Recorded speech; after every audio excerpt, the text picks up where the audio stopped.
London's Mayor Sadiq Khan warned that AI could cause, quote, mass unemployment in the UK capital.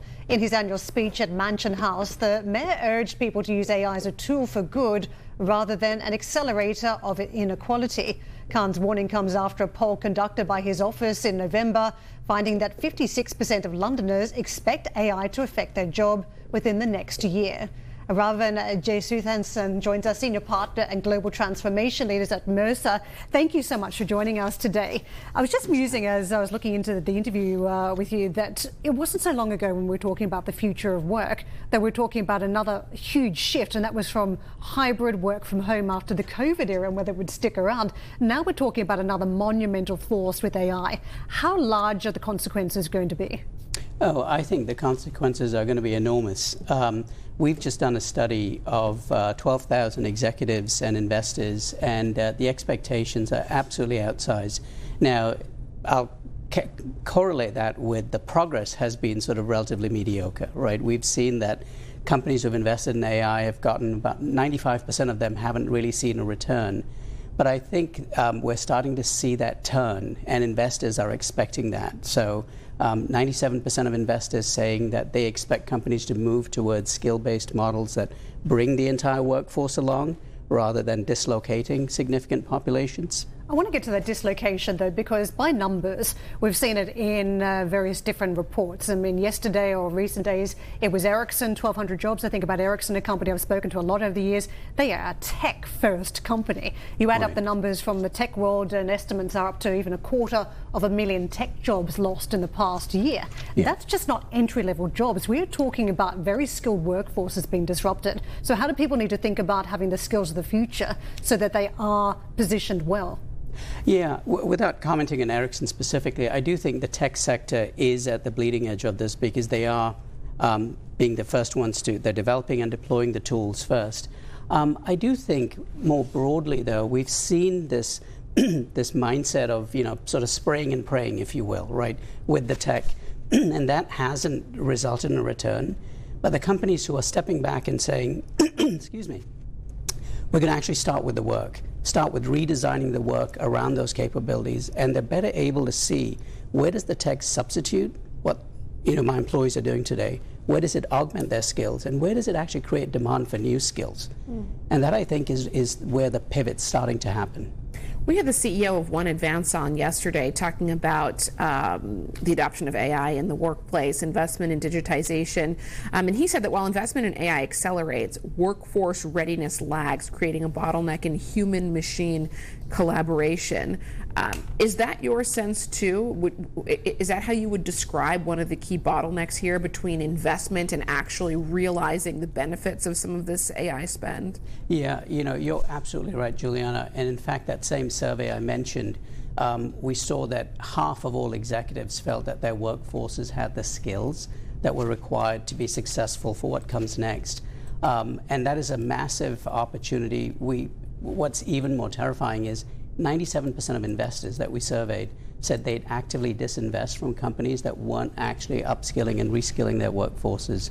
So I do think there is a mismatch between AI progress versus the workforce being brought along. That's an interesting stat that 97% of investors, they'd run for the hills if you weren't investing. But there have been cases where companies have announced major investment in AI in the public market, and investors ran for the hills because they didn't trust that investment was going to yield returns. Rightmove probably being the most dramatic example a few months back. So how can companies deliver the confidence that investors need and convince them that the AI spend is going to the right place? Yeah, I do think it goes back to starting with the work, right? So how are we going to retool the work and get to that optimal combination of humans versus machines? I think getting that narrative right is going to be exceptionally important. We don't know, though, do we? We still don't know what the jobs are, and we still don't know how to educate people. One of your lines is a great case in point. It's something I've been banging the drum about for at least 3 years. Is like, what is the point of teaching kids coding? Every school, teach kids coding. Teach kids coding. It will future-proof them. All the kids have got to do coding. The BBC's got the coding. Everywhere you go, there's coding things, coding on the newspapers, coding. Your own copy makes my point for me. most coding is not done by smart young kids or smart people. They're all smart compared to me. It's done by AI already. So then, that future job is gone by the wayside. Mathematics, we can put the numbers into a calculator these days. Yeah, but if you look at maths, we don't need to actually be able to add up anymore. We can just use a calculator. But I think all of us believe that mathematics is something that we still need in our skill set, right? Isn't it something similar? Even though something else can do it, AI can do advanced maths reasoning for us, but we still think it's necessary. Why? Well, if something is produced and it's the wrong answer, we need to know it's the wrong answer. If coding is incorrect, you need to know how to fix it. Yeah, it really is an and, I think, Steve. You know, yes, we're going to see some of these technical skills, their half-life shrink and new ones emerge. But the skills, critical thinking, the ability to... If you hire 100 young people to do coding, 95% of those jobs are going to go within a couple of years because they're not even appearing. They're not even appearing. Your point, the job's not even appearing. Lost generation, I would say. But the talent you are hiring are the ones who can actually become your next generation of leaders, right? So, well, why won't the next generation of leaders be a more sophisticated model? Oh, I do think it will be. So why do we need them then? Why do we need these young people? Because you do need someone to lead going forward. So you need one person to lead. I think you're going to see. You need a master controller. Sort of you need the station master, but everything else is going to be robotic. I don't. Well, well, why won't it be? I think we're going to see a transition where there's going to be certain bodies of work that are going to be deeply automated, but the ability for the workforce to actually continuously innovate and grow. What the computers, what the robots can do now in terms of operations? Oh yeah. I watched an egg the other day being shelled. Right, wait for it. I watched an egg being shelled by an AI robot that was, and it didn't break, you know, I don't know the technical term, but the film between the shell and the actual liquid bit of the egg. Again, I know we're on dodgy territory on biology here. Niche watching. I watched a lot of things. and it didn't break, and it managed to perform sutures and operations basically without breaking that seal. The skill level was way beyond what 95% of surgeons can do. Why would I train my kid to be a surgeon? Not my kids are going to be surgeons, but why would I do that if a computer can do that? I think there's going to be a ton of other work that needs to come around that machine. What is that work? Right? Okay, so that work is... What is the work for the train driver who loses his job? What is that work for the Deloitte consultant who isn't needed anymore? What is the job for the anchor who isn't needed because they find some really witty AI model that can sit in the middle here?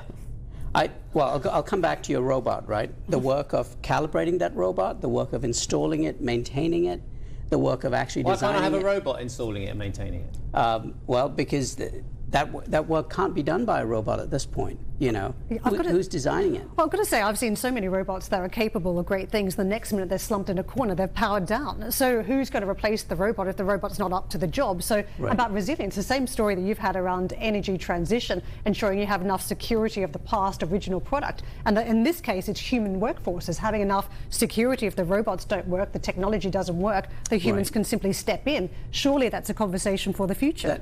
You're absolutely right, Karen. Those safeguards and guardrails are going to be extraordinarily important.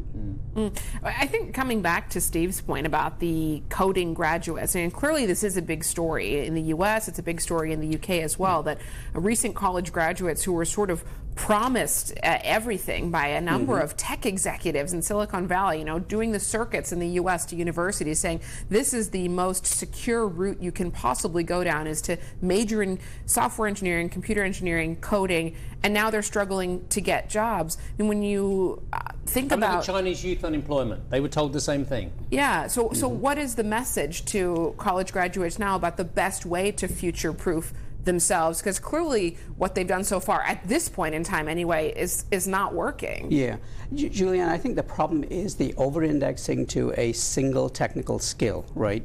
As opposed to the development of broad capability to do the sorts of things that Karen talked about, to be able to think critically, to troubleshoot, to have that breadth of perspective. You know, we're seeing the next generation of leader be that classic sort of T-shaped or pie-shaped leader, right?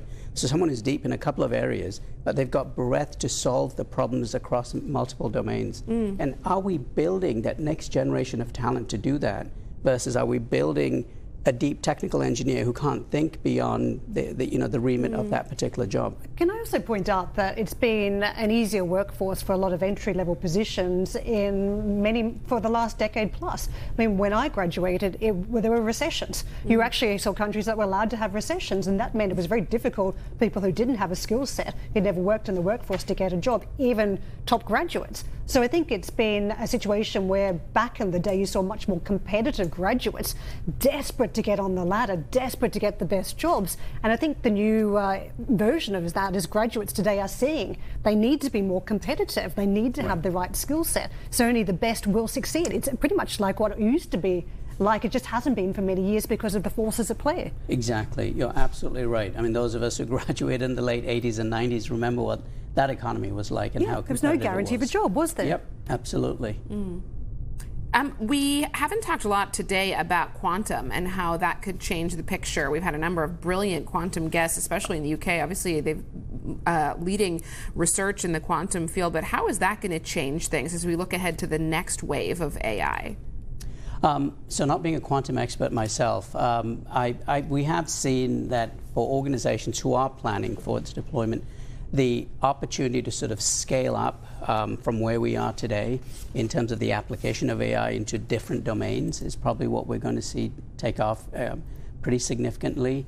So I think just extending AI's capabilities and being able to tackle much tougher, different, more challenging problems, which will just extend AI's reach across organizations.